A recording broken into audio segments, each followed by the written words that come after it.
పశ్చిమ బెంగాల్లో మమతా బేగం కోసాలు కదిలిపోతున్నాయి ఎస్ఐఆర్ ద్వారా. ఈ ఎస్ఐఆర్ నిర్వహించడంతోటే భయపడను అంటూనే భయపడిపోతుంది. అసలు నిజం చెప్పాలంటే గజ్జ గజ్జ వణికిపోతుంది మమతా బేగం. ఎందుకంటే నిన్న మాల్దా జిల్లాలో ఎస్ఐఆర్కి వ్యతిరేకంగా ఒక బహిరంగ సభ ఏర్పాటు చేసింది.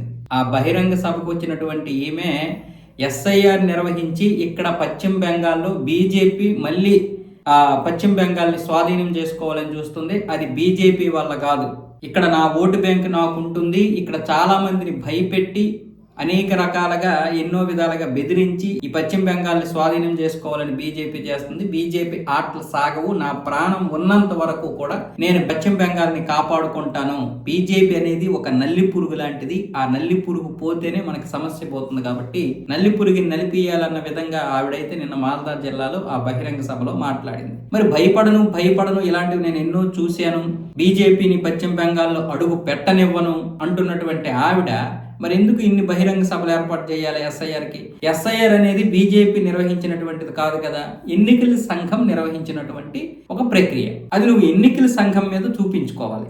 ఎన్నికల సంఘాన్ని కూడా నువ్వు వ్యతిరేకించడానికి లేదు. రాజ్యాంగబద్ధంగా నడుస్తున్నటువంటిది ఎన్నికల సంఘం.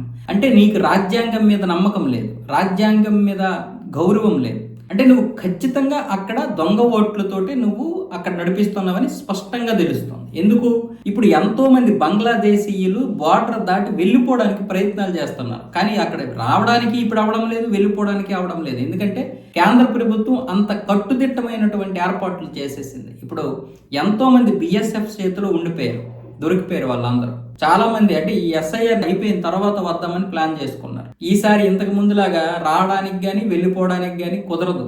ఆ విధంగా తయారైంది ఇప్పుడు అక్కడ సెక్యూరిటీ. నీ ఇష్టం వచ్చినట్లుగా ఇలాగా ఉండడానికి ఇదేమి కాంగ్రెస్ ప్రభుత్వం కాదు. కాంగ్రెస్ ప్రభుత్వం అయితే ఎస్ఐఆర్ నిర్వహించడానికి అయ్యేది కాదు. అంటే దాదాపు 30% ముస్లిం ఓట్లుంటే ఈ రోహింగ్యా ఓట్లు కూడా బాగా సంపాదించుకుంది. పశ్చిమ బెంగాల్లో ఉన్నటువంటి ముస్లిమ్స్ అందరూ కూడా ఈవిడికే ఓట్లేస్తారు. వీళ్ళు కాకుండా ఓటు బ్యాంక్ని ఒక స్థిరంగా ఉండడం కోసం రోహింగ్యాలను తీసుకొచ్చి మొత్తం అన్ని జిల్లాల్లో అన్ని నియోజకవర్గాల్లో ఓటు బ్యాంకులో ఒక 10,000 20,000 మందిని సపరేట్గా చేసుకుందన్నమాట. కలకత్తాలో మాత్రమే కాకుండా ఆ విధంగా తన ఇష్టం వచ్చినట్లుగా ఆవిడ ఆడుతుంటే వీళ్ళు కూడా ఆ ఓటు బ్యాంకు కోసం ఈవిడ ఏదైనా చేస్తుందని అక్కడ దౌర్జన్యాలు దాష్టీకాలు చేస్తూ హిందువుల మీద దాడులు చేస్తూ ఇష్టం వచ్చినట్లుగా ఇన్ని రోజులు ఒక 300 మంది షాజహాన్లు పెరుక్కొచ్చారనమాట. షాజహాన్లు అంటే తెలుసు కదా, వాడు కిందటి సంవత్సరం పార్లమెంట్ ఎన్నికలు జరుగుతున్నప్పుడు అక్కడ ఒకడిని అరెస్ట్ చేయడం జరిగింది. 300 మహిళల మీద అఘాయిత్యాలు, అత్యాచారాలు, కొన్ని 100 ఎకరాలు కబ్జాలు చేసినటువంటి వాడు.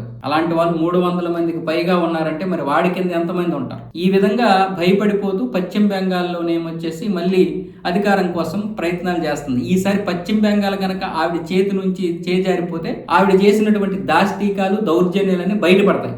ఒక మహిళ ఉండి ఎంతో మంది మహిళలకి అక్కడ అత్యాచారం జరిగినా కూడా పట్టించుకోవడం లేదంటే ఆవిడ ఎంత మూర్ఖురాలో, ఎంత దరిద్రమైందయో, ఎంత చండాలమైనటువంటిదయో, ఎంత ఒక పదవి కోసం ప్రాకులాడేటటువంటి వ్యక్తి అర్థం చేసుకోవాలి.